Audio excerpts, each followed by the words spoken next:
बोनीटेरोज, कैसे हैं आप सब? आई होप सब बढ़िया ही होंगे। आप सोच ही रहे होंगे कि सर ने तो ये टैगलाइन बना रखी है तो हर बार ही पूछते हैं, है कि नहीं? चलो तो हर बार तुम भी बता दिया करो कि हाँ सर हम अच्छे ही हैं और अच्छा रहना भी चाहिए, है कि नहीं? पिछले लेक्चर में क्या पढ़ा था? सेल के बारे में पढ़ा था ना, तो आज उसी टॉपिक को कंटिन्यू करते हैं, है ना? और पिछले लेक्चर में क्या पढ़ा था? वो तो कह दो सर, वो तो आप ही बताएंगे, हमने तो पढ़ा ही नहीं है कि नहीं?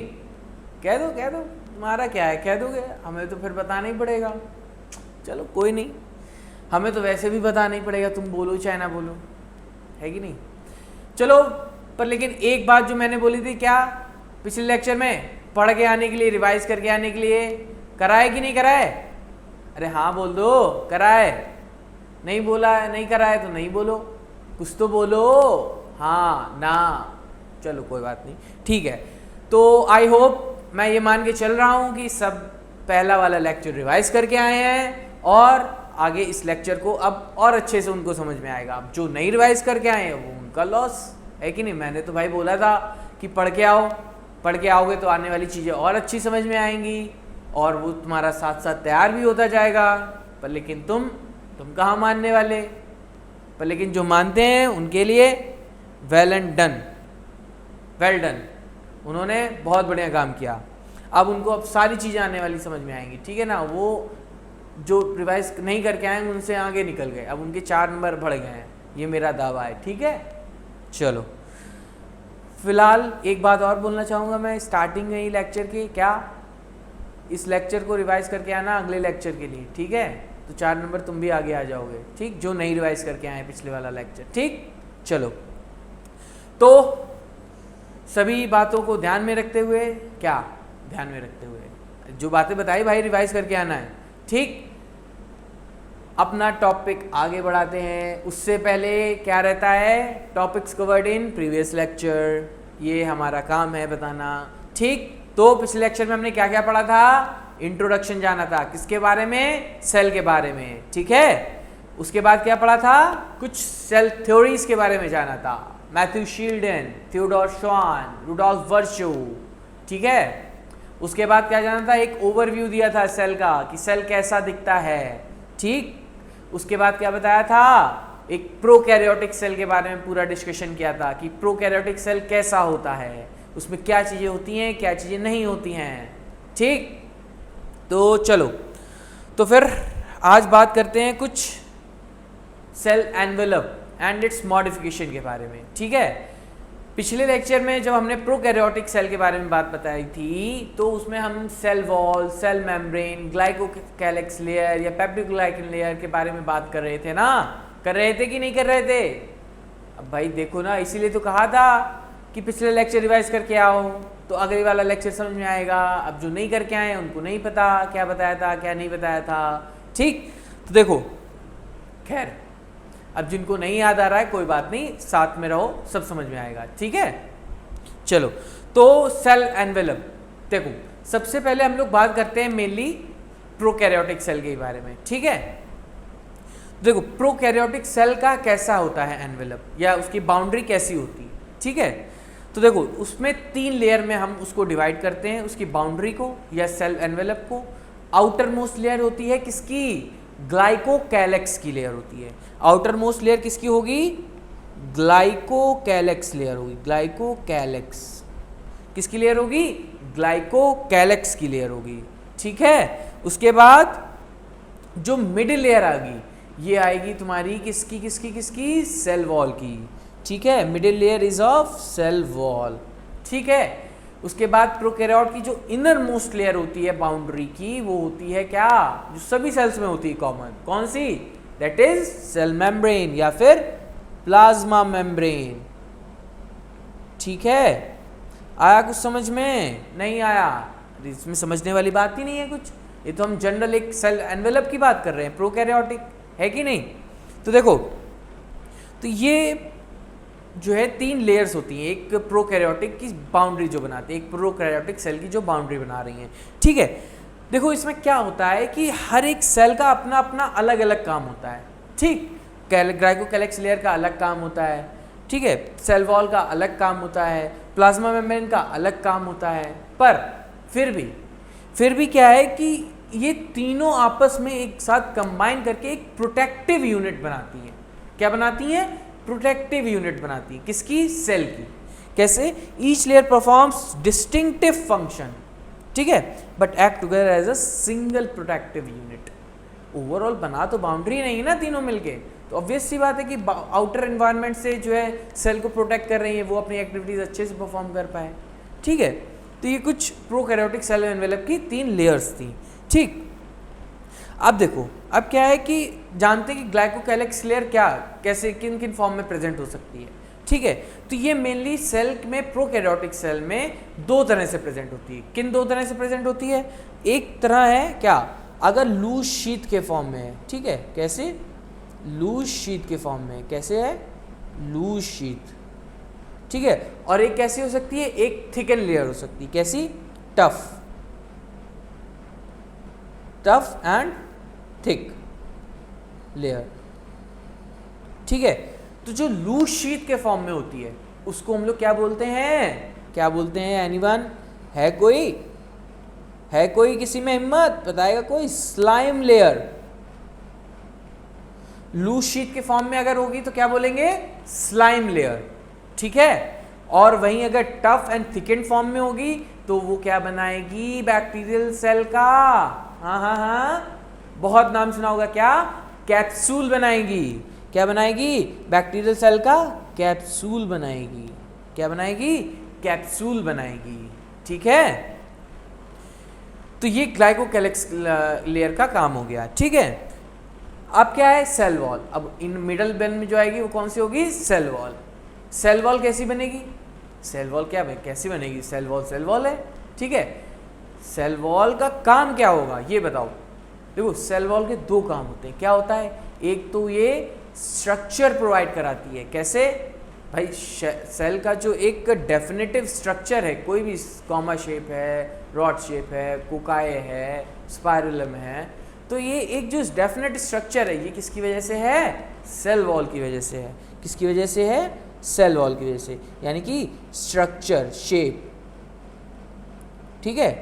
क्या प्रोवाइड कराएगी? शेप प्रोवाइड कराएगी, ठीक है। क्या प्रोवाइड कराएगी? शेप, ठीक। वहीं जो शेप प्रोवाइड कराएगी, ठीक है।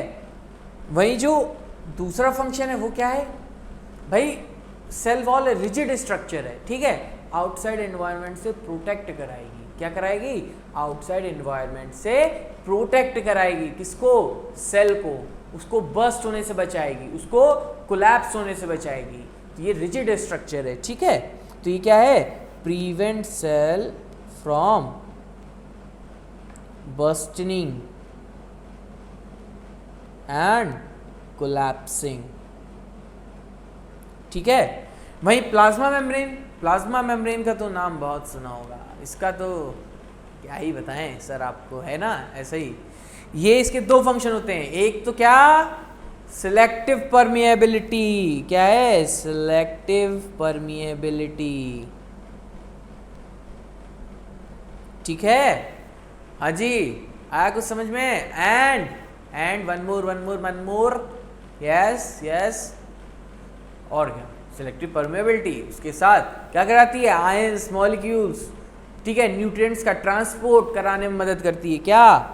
ट्रांसपोर्टेशन। क्या?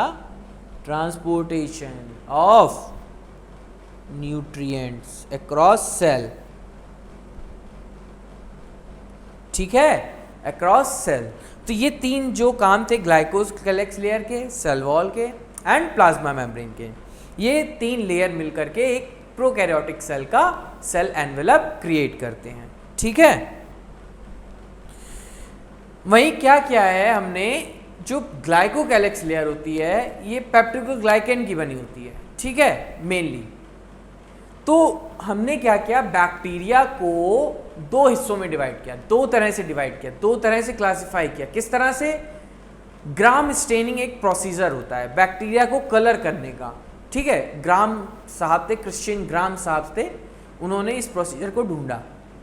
इन्होंने क्या किया कि कलर्ड डाई यूज करते हुए एक ग्राम नेगेटिव बैक्टीरिया बनाया और एक ग्राम पॉजिटिव बैक्टीरिया बनाया। जो ग्राम स्टेन ले बैक्टीरिया रिटेन कर ले वो कौन से हो जाएंगे, ग्राम पॉजिटिव हो जाएंगे, और जो ग्राम स्टेन को लूज कर दें बैक्टीरिया वो कौन से हो जाएंगे, ग्राम नेगेटिव हो जाएंगे। ग्राम स्टेन जो है ग्राम क्रिश्चियन ग्राम के नाम पे एक कलर डाई को नाम दिया गया है, ग्राम स्टेन। ठीक है, तो क्या हो जाएगा, जो ग्राम पॉजिटिव कौन से होंगे, रिटेन्स ग्राम स्टेन। ठीक है, वहीं ग्राम नेगेटिव बैक्टीरिया कौन से हो जाएंगे, लूज ग्राम स्टेन। ठीक, अब ये क्यों हो रहा है भाई, क्यों रिटेन कर रहा है, क्यों लूज कर रहा है, वाई? तो इसका बेसिक्स ऑफ फंडामेंटल्स यही है कि इस जो ग्राम पॉजिटिव बैक्टीरिया होता है उसमें क्या होता है, उसमें जो इनकी पेप्टिडोग्लाइकेन या ग्लाइकोकैलेक्स की लेयर होती है ये थिक होती है। क्या होती है, थिक होती है। तो इससे क्या होता है, जब हम स्टेन डालते हैं तो ग्लाइकोकैलेक्स की लेयर उस स्टेन को एब्जॉर्ब कर लेती है और फिर कलर इंपार्ट कर देती है। ठीक है, वहीं अगर हम ग्राम नेगेटिव की बात कर लें तो उसमें इस जो पेप्टिडोग्लाइकेन की लेयर होती है ये क्या होती है, थिन होती है, उतना स्टेन रिटेन नहीं कर पाती है ना। तो जिसकी वजह से ये क्या दिखती है हमको, बताइएगा कोई, पिंक कलर की दिखती है, किसमें, ग्राम स्टेनिंग के प्रोसीजर में। ठीक है, तो क्या होगी इसमें, peptidoglycan layer is thick, where इधर क्या होगी, थिन होगी, है कि नहीं, इधर कैसी हो जाएगी, थिन लेयर हो जाएगी वो पेप्टिडोग्लाइकेन की। ठीक है, ग्राम पॉजिटिव बैक्टीरिया कैसे दिखते हैं कलर में after staining, violet to purple colour. कैसे, वॉयलेट टू पर्पल कलर दिखते हैं। कैसे दिखते हैं, वॉयलेट टू पर्पल कलर के दिखते हैं। ठीक है, वहीं ग्राम नेगेटिव बैक्टीरिया में ग्राम स्टेनिंग में कैसे दिखते हैं, बताएगा कोई, भाई अभी तो बताया था, पिंक कलर के दिखते हैं। कैसे दिखते हैं, पिंक कलर के दिखते हैं। कैसे दिखते हैं, पिंक कलर के दिखते हैं। ठीक, आज समझ में। तो ये हो गए कुछ types of bacteria on the basis of cell envelope staining. ठीक, तो देखो अब क्या होता है कि जो प्लाज्मा मेम्ब्रेन है या सेल एनवेलप का ही पार्ट है ना, तो ये क्या करती है, कुछ स्पेशल मॉडिफिकेशंस करती है। डू यू नो कैसे, स्पेशल मॉडिफिकेशन लाइक इनफोल्डिंग बताया था लास्ट लेक्चर में, क्या बोलते हैं उसको, मीजोजोम। ठीक है, कुछ और स्ट्रक्चर्स इसमें पाए जाते हैं, कैसे कैसे बताएगा कोई, एनीवन, क्रोमेटोफोर्स। ठीक है, तो देखो क्या होते हैं मीजोजोम्स के बारे में सबसे पहले बात करते हैं। देखो क्या होते हैं, ये तीन तरह से पाए जा सकते हैं इन द शेप फॉर्म में। कैसे तीन तरह से पाए जाते हैं, या तो ये सबसे पहला वेसिकल के फॉर्म में हो सकते हैं। कैसे, वेसिकल, वेसाइकल के फॉर्म में हो सकते हैं। ठीक है, दूसरा कौन से फॉर्म में हो सकते हैं, ये ट्यूब के फॉर्म में हो सकते हैं, ट्यूब, लंबे लंबे ट्यूब के फॉर्म में, यानी कि ट्यूब्युलर फॉर्म। ठीक है, ये ट्यूब्युलर फॉर्म में भी प्रेजेंट हो सकते हैं। ठीक है, और कैसे हो सकते हैं ये, और हो सकते हैं तुम्हारे किस फॉर्म में, एनीवन, लैमेलिल फॉर्म में हो सकते हैं। कैसे, लैमेलीज बना लेते हैं। ठीक है, या डिस्क लाइक स्ट्रक्चर, जिसको लैमली बोल रहे हैं, डिस्क लाइक स्ट्रक्चर के फॉर्म में प्रेजेंट हो सकते हैं ये। ठीक है, तो ये कुछ इसके स्पेशल मॉडिफिकेशन थे, किसके, सेल मेम्ब्रेन के। सेल मेम्ब्रेन किसका मॉडिफिकेशन है या कंपोनेंट है, सेल एनवेलप का, है कि नहीं। तो ये बहुत इंपॉर्टेंट पॉइंट है, स्पेशल मॉडिफिकेशन। इसीलिए, किस लिए, इसके अभी फंक्शंस बताता हूँ। ठीक है, ये इतने इंपॉर्टेंट फंक्शन, इतने इंपॉर्टेंट फंक्शन परफॉर्म करता है कि आपसे डायरेक्ट क्वेश्चन पूछेगा। एक मीजोजोम का question most of the chances है कि आ सकता है 4 नंबर में। ठीक है, तो देखो सबसे पहले बहुत इंपॉर्टेंट सेक्शन पे अब जाने वाले हैं, कौन से, कि फंक्शन ऑफ मीजोजोम्स का। ठीक है, तो देखो सबसे पहला फंक्शन क्या हो जाएगा, SSRRC। SSRRC सबसे पहला इंपॉर्टेंट फंक्शन क्या हो जाएगा, हाँ बताओगे कोई, बताएगा, हाँ, सिक्रीशन। सेल का सिक्रीशन कराने में मदद करते हैं, डिफरेंट सिक्रीशन करते हैं, ठीक है। तो लाइक सिक्रीशन ऑफ एंजाइम्स, ठीक है, तो क्या करेगा ये, सिक्रीशन ऑफ एंजाइम्स, ठीक है। और अगला एस क्या होगा, क्या होगा, क्या होगा, क्या होगा, बताओ, बताएगा कोई, एनीवन, नहीं पता, अरे यार कैसे रहोगे यार फिर तुम लोग यार, कोई बात नहीं, हम हैं ना, किस लिए हैं हम, चलो ठीक है, कोई बात नहीं, सर कह रहे हैं आप तो हम मान लेते हैं, आप भी बताएंगे, ठीक है। तो देखो पहला कौन सा हो गया, सिक्रीशन ऑफ एंजाइम्स, ठीक है। दूसरा कौन सा हो जाएगा, अभी भी नहीं पता चला, अरे यार इतनी देर में तो तुम एनसीईआरटी खोल के बता देते हैं।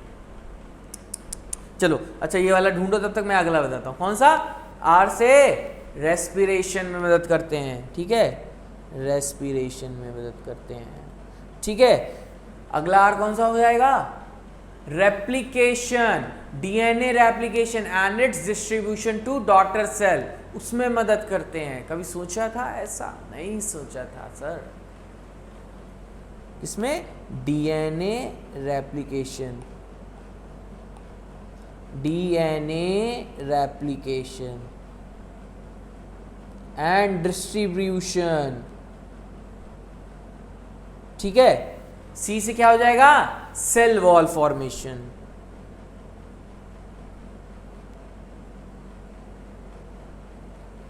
ठीक है। अब ढूंढा किसी ने, दिखा दें क्या, नहीं पेज ही नहीं मिला, अरे सर पेज ही नहीं मिला हमें, देख लो ये देख लो, मिला मिला मिला, नहीं मिला, ये अब मिला होगा, नहीं मिला,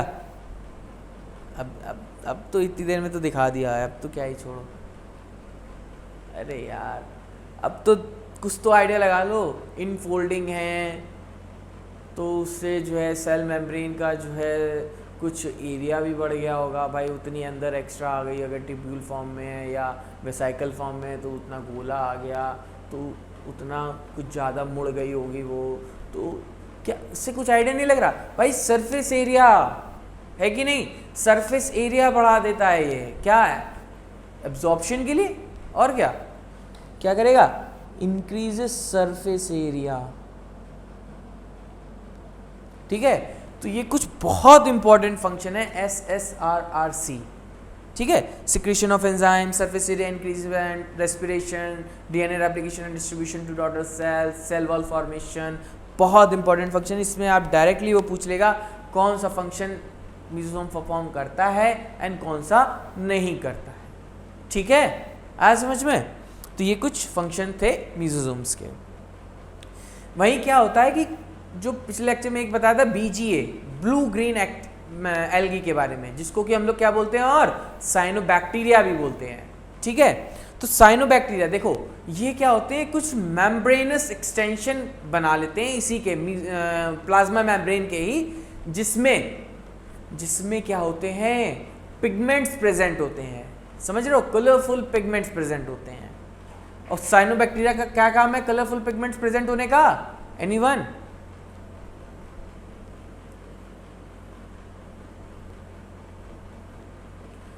पिगमेंट्स प्रेजेंट होते हैं, ठीक है। और साइनोबैक्टीरिया का क्या काम है पिगमेंट प्रेजेंट होने का, उनमें भाई ब्लू ग्रीन एल्गे नाम से क्लियर, फोटोसिंथेसिस करेंगे, है कि नहीं, करेंगे ना, करेंगे भाई, करेंगे, कह दो हाँ, फोटोसिंथेसिस करेंगे, ठीक है।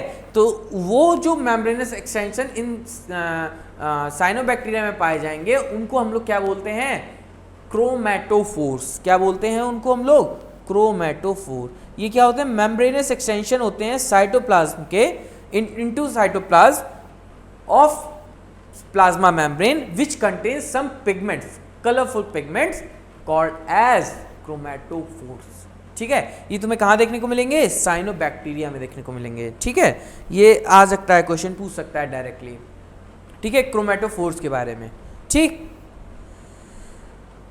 वहीं क्या होता है कि कभी सुना होगा कि मोटिलिटी के बारे में, मोटिलिटी शब्द के बारे में, बैक्टीरिया, ये बैक्टीरिया मोटाइल है वो नहीं है, ऐसा कुछ सुना है क्या, चलो खैर नहीं सुना होगा, हमें पता था, वो तो हम ऐसे ही पूछ रहे थे यार, बता दिया करो कभी कभी ऐसे भी, कोई बात नहीं।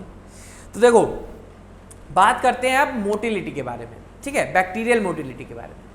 देखो कुछ बैक्टीरिया होते हैं जो कि मोटाइल होते हैं एंड कुछ बैक्टीरिया होते हैं जो कि मोटाइल नहीं होते हैं, है ना। तो किस बेसिस पे हम ये मोटिलिटी डिसाइड कर रहे हैं? बेसिस क्या सर? कुछ नहीं, बेसिस कुछ नहीं, अगर फ्लैजिला होगा तो मोटाइल होगा, नहीं होगा तो नहीं मोटाइल होगा, बस सिंपल सा आंसर, कोई बेसिस नहीं खास, ठीक है। तो देखो अब बात आती कि मोटिलिटी, तो फ्लैजिला होगा। अब फ्लैजिला कहाँ से बनेगा? Any idea? भाई बैक्टीरिया है, प्रिमिटिव सेल है यार, तो प्रिमिटिव सेल में बैक्टीरिया में कुछ है ही नहीं, तो फ्लैजिला कहाँ से बनेगा?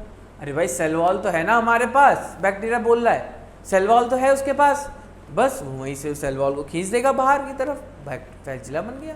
अब लो बढ़िया बीट करते हुए जाएगा, मस्त घूमेगा टहलेगा इधर से उधर, है कि नहीं।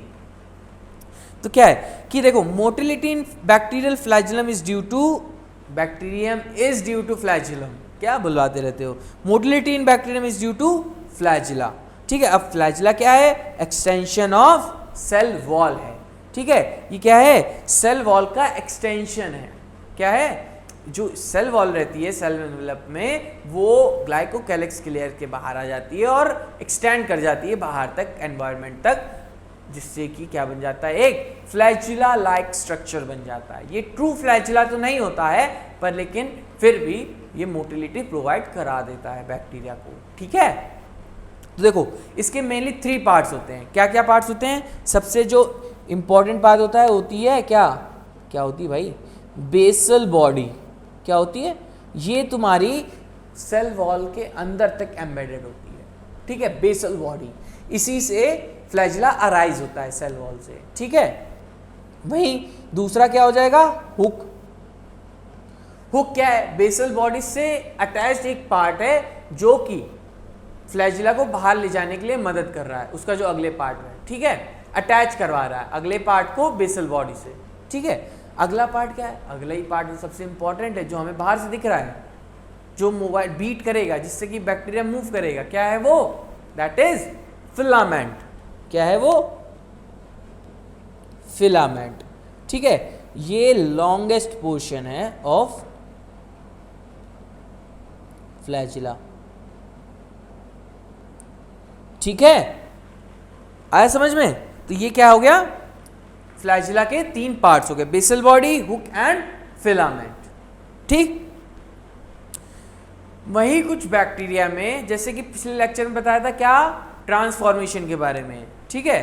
तो ट्रांसफॉर्मेशन हो गया, या उसी तरह से 2 प्रोसीजर और होते हैं, एक होता है ट्रांसडक्शन होता है, एक होता है कॉन्जुगेशन होता है। तो ये तीनों ही प्रोसेस जो होते हैं कुछ primitive type of sexual reproduction in bacteria represent करते हैं, ठीक है। इसी में जो ये कॉन्जुगेशन वाला प्रोसेस होता है, इसमें क्या होता है, जो एक्स्ट्रा क्रोमोसोमल मटेरियल होता है ये एक्सचेंज होता है बिटवीन 2 बैक्टीरिया, ठीक है। अब इस एक्सचेंज को परफॉर्म करने के लिए बैक्टीरिया ने एक अलग तरीका निकाला। भाई उसके पास कोई जेनेटिकल ऑर्गन्स तो है नहीं, तो वो कैसे इस जेनेटिक मटेरियल को एक्सचेंज करे? तो उसके लिए उसने कहा नहीं, हम कोशिश करते रहेंगे, हार नहीं मानेंगे। उसने क्या किया? एक ऐसा स्ट्रक्चर बनाया, ऐसा मॉडिफिकेशन किया सेल एनवेलप का, जिसकी मदद से ये एक्सचेंज पॉसिबल हो पाया। उस पॉसिबल एक्सचेंज को करने के लिए बैक्टीरिया ने एक स्ट्रक्चर किया, बनाया, जिसको आज हम जानते हैं क्या? पिलाई नाम से, पिलाई, PILLI, ठीक है। देखो लिखा हुआ है पिलाई। ये क्या है? एक ट्यूबुलर एक्सटेंशन है, ठीक है। कैसा है? ट्यूबुलर एक्सटेंशन है, ठीक है। ये किसमें मदद करता है?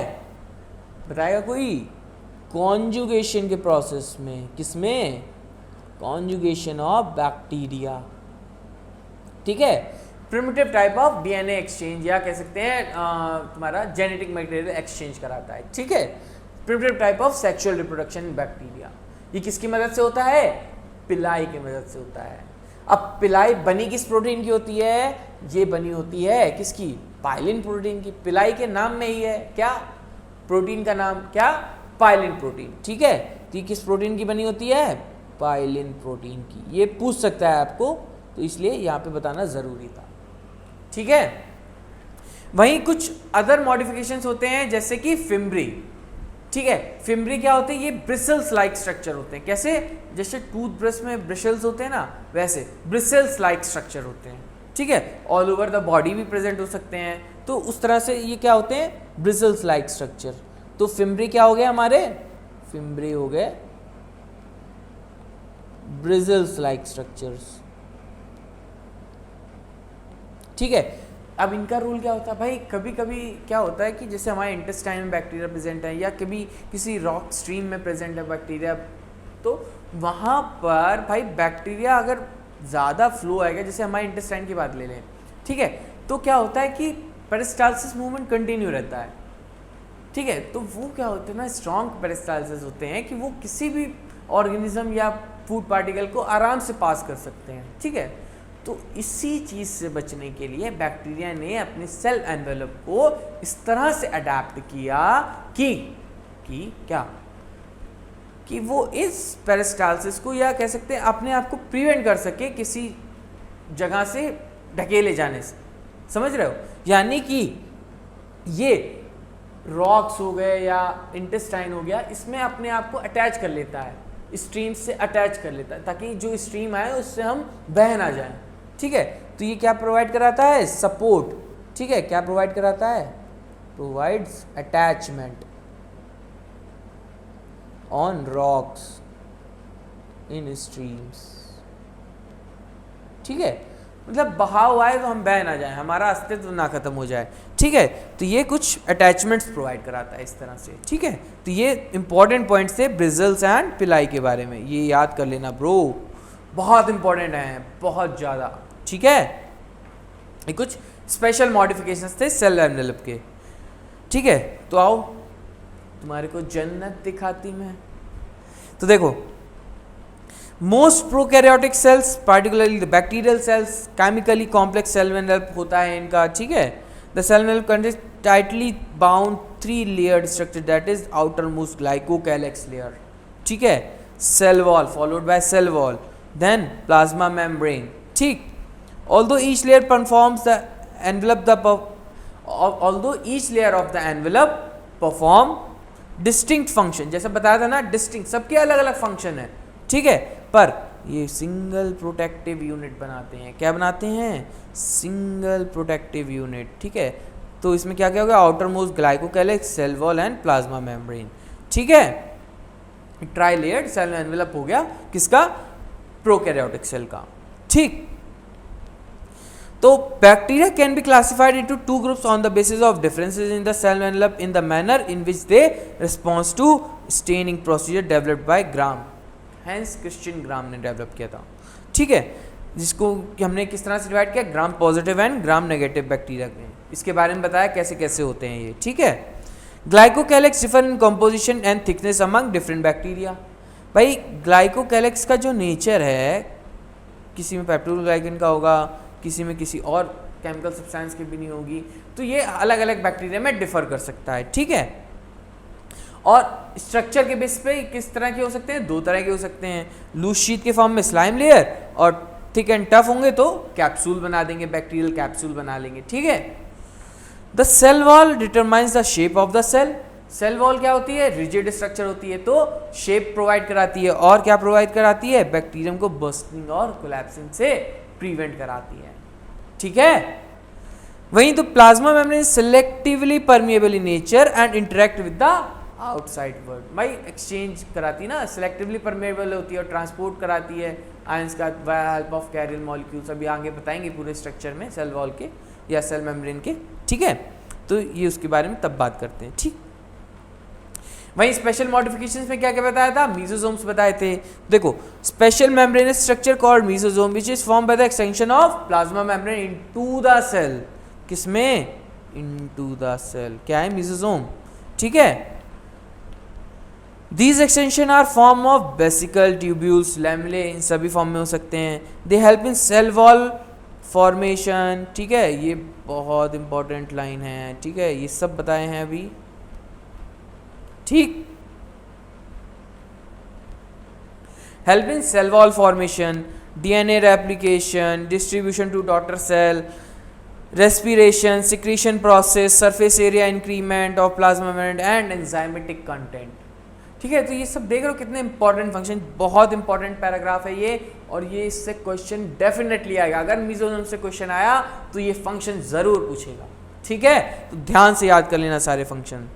ठीक, कुछ प्रोकैरियोट्स हैं लाइक साइनोबैक्टीरिया जिसमें कि क्रोमैटोफोर्स प्रेजेंट होते हैं, जिसमें कि क्या होते हैं, पिगमेंट्स होते हैं। ठीक है, हाँ जी, याद है ना, सब बता चुके हैं ये सारी चीज़ें। वहीं बैक्टीरियल सेल में भी मोटाइल हो सकते हैं, नॉन मोटाइल हो सकते हैं। अगर मोटाइल है तो थिन फिलामेंटस एक्सटेंशन होंगे किसका, सेल वॉल का, जिसको कि क्या बोलते हैं, फ्लैजिला बोलते हैं। ठीक है ना, क्या बोलते हैं, फ्लैजिला बोलते हैं। अब क्या होता है कि कई बार क्या होता है, हमने बैक्टीरिया को, कई तरह के बैक्टीरिया देखे, तो उसमें हमें दिखता है कि अलग अलग बैक्टीरिया में अलग अलग नंबर में प्रेजेंट होते हैं फ्लैजिला, या अरेंजमेंट अलग अलग होता है। तो उस बेसिस पे हमने कई तरह से बैक्टीरिया को डिवाइड कर रखा है। खैर उतना ज़रूरी नहीं है अभी हमारे लिए, जब ज़रूरी होगा तब उसको हम आगे बता सकते हैं। ठीक है, तो इतना ध्यान रखना है कि इस बेसिस पे भी हम बैक्टीरिया को कई मॉर्फोलॉजिकल शेप्स में देख सकते हैं। ठीक है, अब बात करते हैं कि बैक्टीरियल फिलामेंट के कॉम्पोनेंट, फ्लैजिलम के कॉम्पोनेंट। ठीक है, तो फिलामेंट हो गया, हुक हो गया, बेसल बॉडी हो गया, ये सब बताया। ठीक है, the filament is the largest portion, ठीक है, extend from the cell surface to the outside world. ठीक है, beside flagella pili are present, fimbriae are present, surface structures ही हैं ये। ठीक है, देखो फिलामेंट भी क्या है, तुम्हारा एक जो है सेल वॉल का एक्सटेंशन है। ठीक है, पिलाई क्या है, फिम्ब्रे क्या है, सरफेस स्ट्रक्चर्स हैं। कैसे हैं स्ट्रक्चर्स, सरफेस स्ट्रक्चर है पिलाई एंड फिम्ब्रे। ठीक है, क्या है, सरफेस स्ट्रक्चर, सरफेस से ओरिजिनेट हो रहा है। ठीक है, इनसाइड नहीं, सरफेस स्ट्रक्चर से हैं। ठीक है, पिलाई कैसे हैं, इलोंगेटेड ट्यूबुलर स्ट्रक्चर है, स्पेशल प्रोटीन पाइलिन के बने हुए होते हैं। फिम्ब्रे क्या है, स्मॉल ब्रिजल्स लाइक फाइबर्स हैं, outside of the cell sprout होते हैं। ठीक है, they are known to help attach bacteria to rocks in streams, also to the host sales.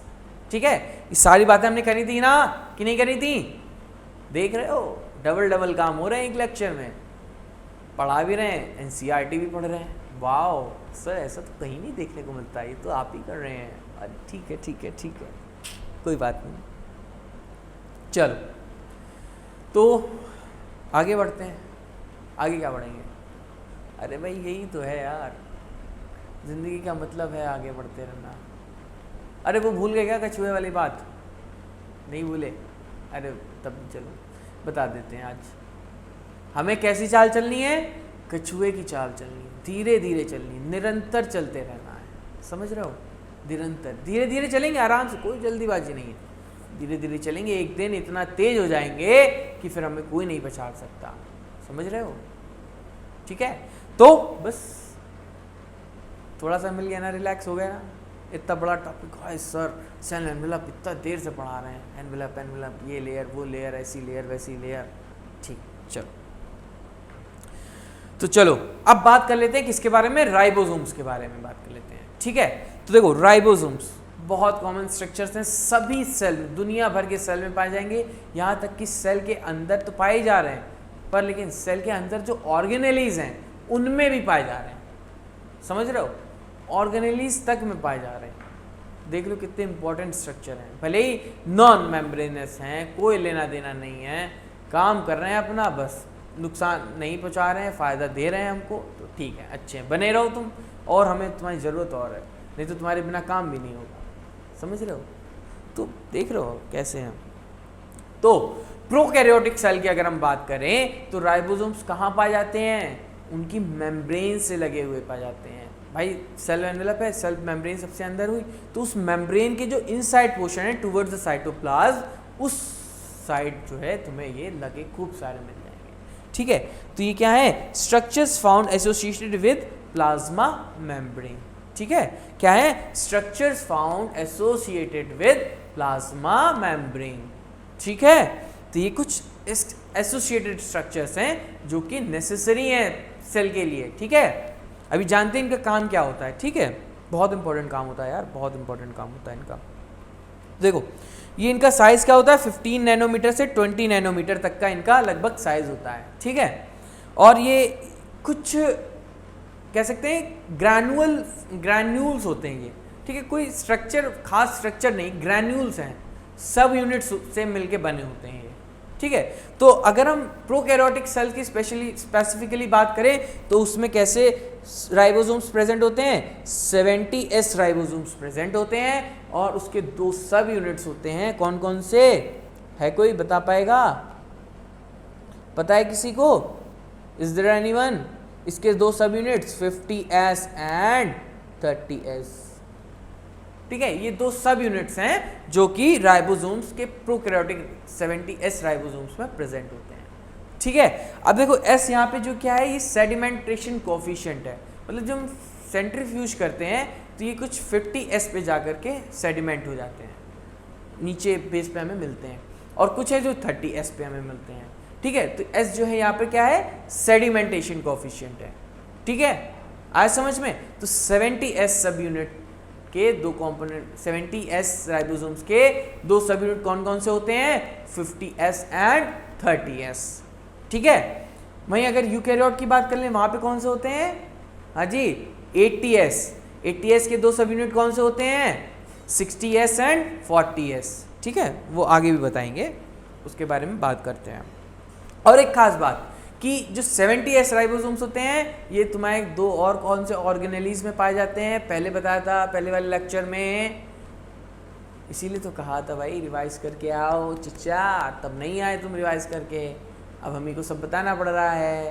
किसमें पाए जाते हैं 70S ऑर्गेनेलीज में, किन किन ऑर्गेनेलीज में, क्लोरोप्लास्ट एंड माइटोकॉन्ड्रिया में पाए जाते हैं, किस किस में, क्लोरोप्लास्ट एंड माइटोकॉन्ड्रिया में पाए जाते हैं, ठीक है, आ समझ में।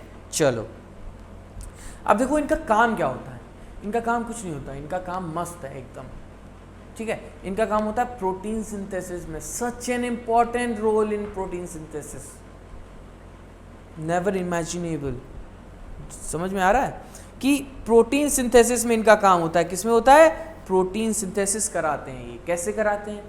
अब देखो क्या होता है कि एक mRNA जब निकलता है ट्रांसक्राइब होके, तो क्या होता है कि ये जो राइबोसोम्स साइटोप्लाज्म में प्रेजेंट होते हैं एसोसिएटेड विद प्लाज्मा मेम्ब्रेन, ठीक है, तो ये क्या करते हैं कि जो है उस mRNA पे जाकर के अटैच हो जाते हैं थोड़ा थोड़ा, मतलब पूरे mRNA को, जैसे मान लो ये सपोज mRNA है, ठीक है, ठीक है, ये mRNA है, तो ये क्या करेंगे, जाकर के यहाँ पे ऐसे ऐसे अटैच हो जाएंगे, ठीक है, पूरे mRNA पे अटैच हो जाएंगे, ठीक है,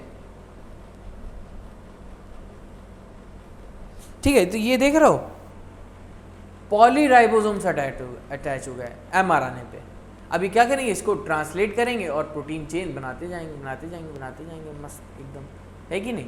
तो ये देख रहे हो इस जो अरेंजमेंट है ये पूरा, इसको हम लोग क्या बोलते हैं, पॉलीजोम या फिर पॉलीराइबोसोम, ठीक है। इनका काम यही है कि ये ट्रांसलेट कर देते हैं mRNA को प्रोटीन में, ठीक है, तो और ये अटैच हो जाते हैं जब mRNA पे, तब उस स्ट्रक्चर को हम लोग क्या बोल रहे हैं, पॉलीजोम या फिर राइबोसोम, ठीक। चलो तो ये था कुछ जनरल राइबोसोम्स के बारे में। अब पिछले लेक्चर में एक बात और करी थी, इंक्लूजन बॉडीज के बारे में करी थी ना, बोलो हाँ सर करी थी। तो देखो इंक्लूजन बॉडीज आज पढ़ते हैं, उनमें क्या होता है, क्या कैसी होती हैं ये इंक्लूजन बॉडीज, ठीक है। तो देखो ये क्या होते हैं, रिजर्व फूड मटेरियल्स होते हैं, क्या होते हैं, रिजर्व फूड मटेरियल्स कह सकते हैं इन द बैक्टीरियल सेल, ठीक है, रिजर्व मटेरियल्स ऑफ प्रोकैरियोट। इनको ये किसी भी अनस्पेसिफाइड या कह सकते हैं जो अनफेवरेबल कंडीशन है उनमें यूज करते हैं ये, ठीक है। प्रेजेंट इन साइटोप्लाज्म, साइटोप्लाज्म के अंदर प्रेजेंट होते हैं, लाई फ्रीली लाई करते हैं, कोई जो है ऐसा नहीं है मेम्ब्रेन वगैरह नहीं होती जिससे एसोसिएटेड हो या इनमें मेम्ब्रेन हो, नहीं, ये ग्रैन्यूल्स के फॉर्म में प्रेजेंट होते हैं, ठीक है। तो no membrane bound and lie freely, ठीक है। Example like phosphate granules, cyanophycin granule, glycogen granules and the gas vacuoles. Gas vacuole नाम में देख रहे हो वैक्यूल है, पर लेकिन है क्या ये, इंक्लूजन बॉडीज, केवल प्रोकैरियोट्स में देखने को मिलेंगे तुम्हें, और इनका बहुत अच्छा रोल होता है समझ रहे हो, ये बॉयंसी क्रिएट करवा देते हैं, मतलब प्रोवाइड कराते हैं बैक्टीरियल सेल की, क्या कराते हैं, बॉयंसी मेंटेन करवा देते हैं, ठीक है। तो ये किस में मदद कर देते हैं, हमारी बॉयंसी मेंटेन करा देते हैं, बॉयंसी मेंटेनेंस, समझ रहे हो। गैस वैक्यूल क्या करते हैं, बॉयंसी मेंटेनेंस करवा देते हैं, समझ रहे हो। तो ये बस कुछ इंक्लूजन बॉडीज के बारे में जनरल पॉइंट्स थे कि रिजर्व मटेरियल होते हैं, साइटोप्लाज्म में होते हैं, नॉट मेम्ब्रेन बाउंड होते हैं, ठीक है, life freely like phosphate granules, cyanophycin granules, glycogen granules and gas vacuoles. Gas vacuoles याद रखना कि इंक्लूजन बॉडी है, ना कि वैक्यूल, ठीक है, इसलिए मैं बार बार फोकस करके बता रहा हूँ। तो फिर देख लो जन्नत में क्या लिखा हुआ है, in prokaryote ribosomes are associated with plasma membrane, they are 15 to 20 nanometre in size, 2 सब यूनिट 50 एंड 30s, ठीक है, टुगेदर फॉर्म 70s सब यूनिट या प्रोकैरियोटिक राइबोसोम, ठीक है, सब यूनिट नहीं। Ribosomes are the site of protein synthesis, ठीक है। Several ribosome may attach to single mRNA form called polyribosome, बताया भी कि नहीं बताया, ठीक है।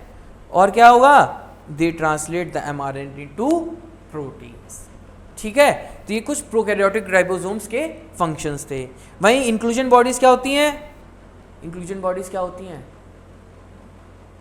वहीं इंक्लूजन बॉडीज क्या होती हैं, reserve material in prokaryotic cell, क्या होती हैं, रिजर्व मटेरियल होती हैं, किसमें, प्रोकैरियोटिक सेल में, are stored in cytoplasm in the form of inclusion bodies, cytoplasm में ये स्टोर्ड हो जाती हैं in the form of inclusion bodies के फॉर्म में, किसमें, इंक्लूजन के बॉडीज के फॉर्म में स्टोर हो जाती हैं, ठीक है। Not membrane bound any membrane system, कोई मेम्ब्रेन सिस्टम नहीं होता इनमें, ठीक है। फ्रीली लाई करते हैं in the cytoplasm, they lie freely in the cytoplasm, किससे, फ्रीली इन द साइटोप्लाज्म, ठीक है। एग्जांपल में वही आ जाएंगे, फॉस्फेट ग्रैन्यूल्स हो गए, साइनोफाइसिन ग्रैन्यूल्स हो गए, ग्लाइकोजन ग्रैन्यूल्स हो गए, गैस वैक्यूल्स हो गए, ठीक है। Blue green purple and green photosynthetic bacteria में ये मेनली हमें देखने को मिलते हैं, ठीक है। कहाँ देखने को मिलते हैं इंक्लूजन बॉडीज, बताओ बताओ बताओ, ब्लू ग्रीन एल्गी में दिखेंगे, पर्पल ग्रीन फोटोसिंथेटिक बैक्टीरिया होते हैं, एक ग्रीन फोटोसिंथेटिक बैक्टीरिया होते हैं, तो ये सब उनमें आपको देखने को मिल सकते हैं, ठीक है। तो ये कुछ इंक्लूजन बॉडीज एंड राइबोसोम्स के बारे में हमने बात कर ली। ये कुछ स्पेशल स्ट्रक्चर्स हैं जो कि मेनली तुम्हें आपको प्रोकैरियोटिक सेल्स में ही देखने को मिलेंगे और कहीं नहीं देखने को मिलेंगे ये, ठीक है। राइबोसोम्स तो खैर सब जगह दिखेंगे, इंक्लूजन बॉडीज जो है मेनली प्रोकैरियोटिक सेल्स में ही देखने को मिलते हैं, ठीक। तो भाई यहाँ तक था हमारा किसका डिस्कशन, प्रोकैरियोटिक सेल के बारे में। बहुत हुआ, बहुत ज़्यादा, ना कौन करता है सर, तो पिछले लेक्चर में प्रोकैरियोट, इसमें भी प्रोकैरियोट हर जगह, कोई बात नहीं, होता है यार, थोड़ा चलता है, थोड़ा ज़्यादा नहीं, थोड़ा चलता है। तो देखो अब बात करते हैं अपने यूकैरियोटिक सेल के बारे में, ठीक है। यूकैरियोटिक सेल क्या होते हैं, what do you mean by eukaryotic cell, है कोई आंसर, बता चुका हूँ मैं, देखो अगर रिवाइज करके आओगे होगे तो तुम्हें पता होगा यार, फिर वही बात आ जा रही है, मैं इसीलिए तो बोलते हैं यार रिवाइज करके आओ, है ना, ठीक है। तो देखो यूकैरियोटिक सेल क्या होते हैं, यूकैरियोटिक सेल क्या होते हैं, जिसमें कि वेल डिफाइंड न्यूक्लियस हो, मेम्ब्रेन बाउंड ऑर्गेनेलीज हो, ठीक है, क्रोमोसोमल मटेरियल हो, जेनेटिक मटेरियल क्रोमोसोम्स के फॉर्म में हो, ठीक है, क्रोमैटिन फाइबर्स हो, समझ रहे हो, और क्या हो, सेल वॉल हो सकती है, नहीं भी हो सकती, वो तो डिपेंड करता है ना किस तरह का, प्लांट सेल भी यूकैरियोटिक है, एनिमल सेल भी यूकैरियोटिक है, फंगल सेल भी यूकैरियोटिक है, प्रोटिस्टन सेल भी यूकैरियोटिक है, ठीक है। तो डिपेंड करता है, सेल वॉल भी हो सकती है उसमें, ठीक है, और क्या हो सकती है, सेल मेम्ब्रेन भी हो सकती है, सेल मेम्ब्रेन तो होगी ही होगी, ठीक है, सेल वॉल में और मे नॉट बी प्रेजेंट, ठीक है। और क्या होगा, और कुछ स्पेशलाइज स्ट्रक्चर्स भी प्रेजेंट होंगे, ठीक है, ऑर्गेनेलीज यहाँ पे आ गए सारे, न्यूक्लियस वेल डेवलप्ड है, न्यूक्लियर मेम्ब्रेन आ गई, ठीक। तो ये कुछ वही थे कि प्लांट्स के cell, animal cell, protist and fungi की सभी यूकैरियोटिक सेल्स हैं, ठीक है। क्या होता है इनमें फीचर्स, कंपार्टमेंटलाइजेशन, कंपार्टमेंटलाइजेशन कुछ नहीं, डिफरेंट ऑर्गेनेलीज बन गए ना, साइटोप्लाज्म डिफरेंट पार्ट में डिवाइड हो गया, सब अपनी बाउंड्री बना करके, माइटोकॉन्ड्रिया ने अलग साइटोप्लाज्म लेके अपनी बाउंड्री बना ली, क्लोरोप्लास्ट ने अलग बाउंड्री बना ली, प्लास्टिड्स ने अलग बना ली, प्लास्टिड ये हो गए क्लोरोप्लास्ट, ठीक है, एंडोप्लाज्मिक रेटिकुलम की बाउंड्री अलग हो गई, गोल्गी की अलग हो गई, तो ये सब क्या है, लाइसोसोम्स अलग हो गए, वैक्यूल्स बन गए अलग, तो ये सब क्या है, कंपार्टमेंट बन गए डिफरेंट डिफरेंट, ठीक है। एक न्यूक्लियस अलग एडमिनिस्ट्रेटिव ब्लॉक बन गया, ठीक। तो यही है कि मेम्ब्रेन बाउंड ऑर्गेनाइज हो गया, जिसकी वजह से साइटोप्लाज्म डिफरेंट डिफरेंट कंपार्टमेंट में डिवाइड हो गया, ठीक है। ऑर्गेनाइज्ड न्यूक्लियस प्रेजेंट होता है इसमें, complex locomotory and cytoskeletal structures present होते हैं, ठीक है। फिलामेंट्स या कह सकते हैं डिफरेंट डिफरेंट फ्लैजिलास, जो कि प्रॉपर फ्लैजिला 9+2 अरेंजमेंट वाले, ठीक है, वो सब पाए जाते हैं, ठीक। Genetic material is organise into chromosome, सबसे बड़ी बात, जेनेटिक मटेरियल क्रोमोसोम्स के फॉर्म में पाया जाता है, ठीक है। उसमें नहीं, उसमें तो कुछ भी बन रहा था, बस ऐसे ही क्रोमोसोम लाइक स्ट्रक्चर बन रहा था, जो सिंगल क्रोमोसोम था, प्रो क्रोमोसोम जिसको बोल रहे थे, ठीक है। यहाँ पे प्रॉपर क्रोमोसोम्स देखने को मिलते हैं, ठीक। तो ये कुछ जनरल फीचर्स थे यूकैरियोटिक सेल के बारे में, ठीक है। तो देखो अब बात कर लेते हैं कुछ इंपॉर्टेंट डिफरेंसेस के बारे में, जो कि हमें plant cell and animal cell में हमें देखने को मिलते हैं जनरली, ठीक है। तो देखो प्लांट सेल और एनिमल सेल में कुछ जो इंपॉर्टेंट फीचर्स हैं, लाइक सबसे पहली बात, एक सबसे इंपॉर्टेंट डिफरेंस कौन सा, इतनी स्टार्टिंग से बता रहा हूं, ये तो बता ही देना यार, सेल वॉल का difference, cell wall present here and present and यहाँ पर प्रेजेंट होगी ना, यस। कुछ भी बोलोगे हम कुछ भी मान लेंगे, नहीं प्रेजेंट होती भाई, एनिमल सेल में सेल वॉल नहीं प्रेजेंट होती, हाँ नहीं प्रेजेंट होती, यस। और दूसरा डिफरेंस क्या होगा, प्लास्टिड्स वो केवल प्लांट सेल में पाए जाएंगे, ठीक है, कुछ प्रोटिस्ट में पाए जाएंगे, फंगल में भी पाए जा सकते हैं, ठीक है, पर लेकिन एनिमल सेल में नहीं पाए जाते। क्या नहीं पाए जाते, प्लास्टिड्स प्रेजेंट, यहाँ पे नॉट प्रेजेंट, ठीक है। प्लास्टिड्स कभी एनिमल सेल में नहीं पाए जाएंगे, ठीक है, हाँ जी, हो ना साथ में। वैक्यूल्स, वैक्यूल्स प्लांट सेल में सेंट्रली प्लेस होते हैं, most of the area vacuole से कवर हो जाता है, किसका, प्लांट सेल का, ठीक है। वैक्यूल्स प्रेजेंट हो गए, यहाँ पे होते हैं, या फिर कह सकते हैं स्मॉल वैक्यूल्स, ठीक है, स्मॉल वैक्यूल्स प्रेजेंट हो गए, ठीक है। rather than in comparison to plant cell, वो वहाँ पे लगभग 90% तक सेल का एरिया कवर कर ले जाते हैं वैक्यूल्स, समझ रहे हो, बाकी 10% में सब पूरा होता है। वाओ। वही अच्छा बात करते हैं एनिमल सेल में क्या होता है कि जो प्लांट सेल में नहीं होता, ऐसा है क्या कुछ, सर ऐसा तो नहीं लग रहा पॉसिबल है, ऐसा बाकी सब तो सेम होगा, नहीं बेटा है, सेंट्रियोल नामक एक चीज होती है कि नहीं होती है, सेंट्रो क्रोमोसोम, क्रोमोसोम तो दोनों में होते हैं, सेंट्रोसोम, ठीक है, दो सेंट्रोल आपस में एक स्ट्रक्चर बनाते हैं, जिसको कि जो नॉन मेम्ब्रेनस बाउंड होता है, जिसको कि हम लोग बोलते हैं सेंट्रोसोम। ये क्या करता है, इस सेल डिवीजन में मदद करता है, ठीक है, ये अगले चैप्टर में पढ़ेंगे इसके बारे में। सेंट्रोसोम प्रेजेंट, यहाँ पे नहीं होता, एनिमल में सेंट्रोसोम होगा, प्लांट में सेंट्रोसोम नहीं होगा, ठीक है।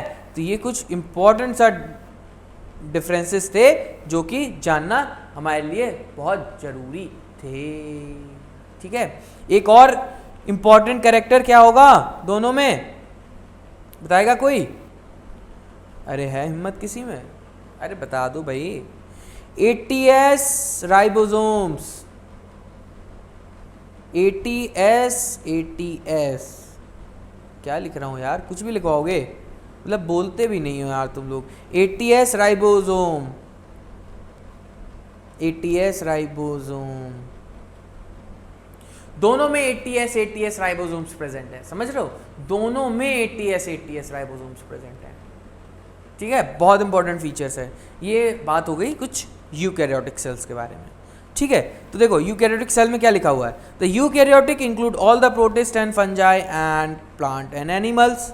The eukaryotic cell is extensive compartmentalisation of cytoplasm, extensive compartmentalisation of cytoplasm, देख रहे हो, extensive compartmentalisation of cytoplasm through the presence of membrane bound organelles, वही है कि सब अपना अपना लेके बैठ गए हैं शांति से, अपना अपना एरिया डिसाइड कर लिया, बच्चा साइटोप्लाज्म बेचारा डिवाइड हो गया, टुकड़ों में बट गया।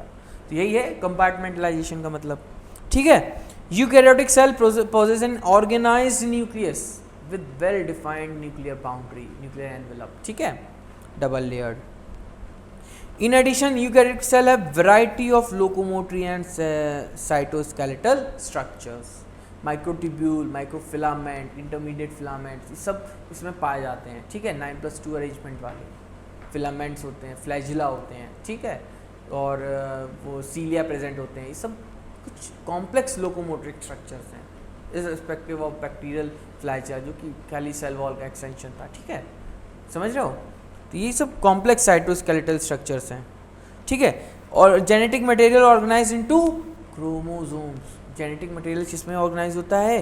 क्रोमोसोम्स के फॉर्म में ऑर्गेनाइज होता है, और इनसाइड न्यूक्लियस प्रेजेंट होता है। ऐसी लाइफ फ्रीली नहीं लाई करने लगता है साइटोप्लाज्म में। ठीक है, वो क्रोमोसोम के अंदर बढ़िया वेल डेवलप जगह उसकी, बढ़िया इन्होंने बिल्डिंग बना रखी है, एडमिनिस्ट्रेटिव ब्लॉक बना रखा है पूरा। ठीक है ना? तो ये कुछ क्रोमोसोम्स के बारे में। ठीक है, वहीं सभी यूकैरियोटिक सेल एक जैसे नहीं होते, जैसे कि प्लांट सेल थोड़े डिफरेंट हैं, एनिमल सेल थोड़े डिफरेंट हैं, फंजाई में कुछ अलग डिफरेंसेस हैं, प्रोटिस्ट में कुछ अलग डिफरेंसेस हैं। Like plant and animal cell are different as the formal was cell wall. Plant में सेल वॉल होती है, प्लास्टिड होते हैं, लार्ज सेंट्रल वैक्यूल होता है, वहीं एनिमल में ये सब एब्सेंट होता है। बताए ना अभी सारे difference. On the other hand animal have centriole, centrosome, जो कि प्लांट में एब्सेंट होते हैं। ये एनिमल सेल में सेंट्रोल जो होते हैं, ये तुम्हारे सेल डिवीजन में मदद करते हैं। ठीक है, ड्यूरिंग सेल डिवीजन इनका रोल प्ले होता है। ये हम अगले सेल डिवीजन वाले चैप्टर में हम लोग पढ़ते हैं। ठीक, तो ये जनरल आइडिया था जो हमें पता करना था किसके बारे में? यूकैरियोटिक सेल के बारे में। ठीक है, तो ये तो हो गया बस, और क्या। चलो फिर, अरे वाह, ये क्या हुआ सर? ये तो अचानक से आज खत्म हो गया। अरे कोई बात नहीं, होता है, चलो कोई बात नहीं। तो खैर आज का डिस्कशन यहीं तक रखते हैं, और इसके आगे यूकैरियोटिक सेल के सेल मेम्ब्रेन, सेल वॉल, सबके बारे में बात करेंगे। ठीक, और बस यही कहना था। इस लेक्चर को पूरा रिवाइज करके आइएगा। इसके पहले वाला लेक्चर जिन्होंने रिवाइज नहीं किया है वो रिवाइज करके आएंगे, और बहुत इंपॉर्टेंट लेक्चर्स, बहुत इंपॉर्टेंट बातें जो जहाँ पे बताइए उसको हाईलाइट कर लेना, याद कर लेना, मेमोराइज कर लेना। बहुत आसान से चैप्टर है, ये आपको समझना पड़ेगा। ठीक है, तो ठीक है, इसी के साथ ऑल द वेरी बेस्ट। पढ़ते रहिए, मेहनत करते रहिए, लगे रहिए, एंड थैंक यू।